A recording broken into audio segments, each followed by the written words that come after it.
Cade Erie County.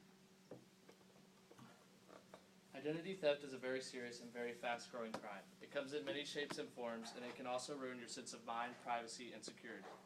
It takes a lot of time and patience to clean up once it is done. Identity theft is a very serious thing, and measures must be taken to stop it. What is identity theft? The FTC, or Federal Trade Commission, defines identity theft as when someone steals your personal information and uses it without your permission. Identity theft comes in many shapes and forms. There is identification fraud, which is when someone steals your personal information such as social security numbers, driver's license, names, etc.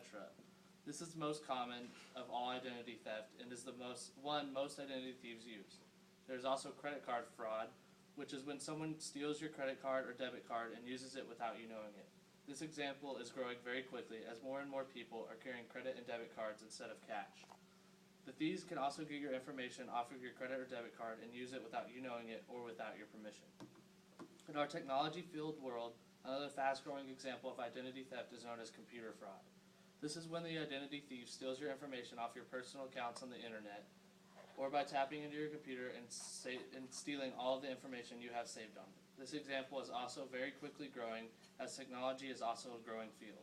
Another example is mail fraud. This is when the thief goes through your mail to get information about you or others and steals identity from this. Also, financial institution fraud is a big example too. This is when the crook gets your bank account numbers and checking numbers and steals your money from up under you without you knowing it. All of these examples are federal crimes and carry up to 30 years of imprisonment, fines, and criminal forfeiture. So what is the federal government doing about identity theft? The federal government recognizes that identity theft is a crime, as I have stated before. They have laws and regulations in place to punish all identity thieves and anyone who attempts to try to steal someone's identity. The federal government has mostly put the Federal Trade Commission in charge of the identity theft dealings. Even state governments recognize identity theft as a crime and have laws in place for it. However, for the most part, it is a federal dealing. The federal government is not enough. It starts with you. Othello Shakespeare said, "But he that filches me from my good name robs me of that which not enriches me and makes me poor indeed."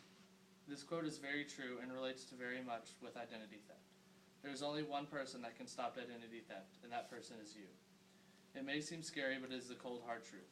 There are ways to prevent identity theft, and everyone should use them. The FDIC recognizes these 5 steps to prevent identity theft from happening to you.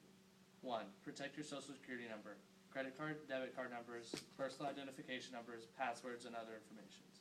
2. Protect your incoming and outgoing mail. 3. Keep your financial trash clean. 4. Keep a close watch on your bank account statements and credit card bills. 5. Avoid identity theft on the internet. These are great ways to protect your identity. The first step means to keep all of your personal information close to you and away from risk. For example, don't leave your social security number lying around your house or your credit or debit card numbers open for anyone else to see.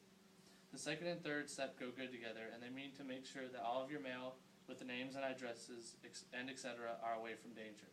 A good way to do this is to shred them once you are done with them.